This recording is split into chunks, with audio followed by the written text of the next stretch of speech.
The brutality of Till's murder, along with the acquittal of his killers, drew attention to the violent persecution of African Americans in the U.S. Till posthumously became an icon of the civil rights movement in the process. Till was born and raised in Chicago, but was visiting family in Money, Mississippi, at the time. Although he had attended a segregated elementary school in Chicago, he was not prepared for the level of segregation he encountered in Mississippi.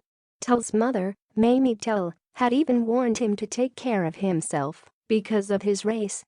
Emmett Till arrived in Money on August 21, where he stayed with his great-uncle, Moses Wright, a sharecropper. On August 24, Till and his cousin, Curtis Jones, went to Bryant's grocery and meat market with some friends. Till went into the store to buy candy, where he encountered 21-year-old cashier Carolyn Bryant. Although what happened inside the store is disputed, Till was accused of flirting with her, whistling at Bryant. Bryant later testified that Till grabbed her, made lewd advances and wolf whistled at her. 4 days later, Roy Bryant, Carolyn's husband, went to Wright's home along with his half-brother, J.W. Millam.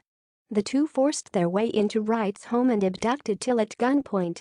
They severely beat Till and gouged out one of his eyes. They then took him to the banks of the Tallahatchie River, where they killed him with a single gunshot to the head. Bryant and Millam then used barbed wire to tie a large cotton gin fan to Till's neck before dumping his body in the river.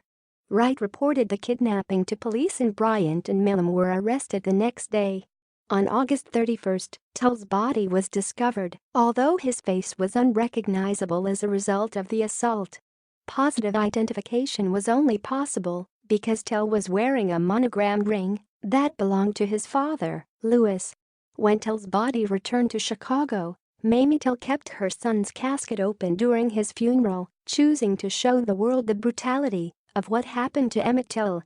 Pictures of Till's body in the casket appeared in Jet magazine and the Chicago Defender.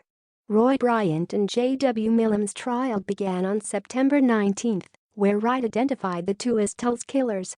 But after 4 days of testimony and just over an hour of deliberation, an all-white, all-male jury acquitted Bryant and Millam of all charges. Protected from further prosecution by double jeopardy statutes, Bryant and Millam were paid to tell their story to journalist William Bradford Huey with Look magazine. During the interview, the two confessed to killing Till, with Millam admitting to shooting him. Till's murder contributed to the passing of the Civil Rights Act of 1957, which authorizes the U.S. Department of Justice to intervene in local law enforcement issues when individual civil rights are compromised. In 2017, Tim Tyson, author of the book The Blood of Emmett Till, revealed that Carolyn Bryant's testimony was false, with Bryant admitting to Tyson that Till never touched, threatened or harassed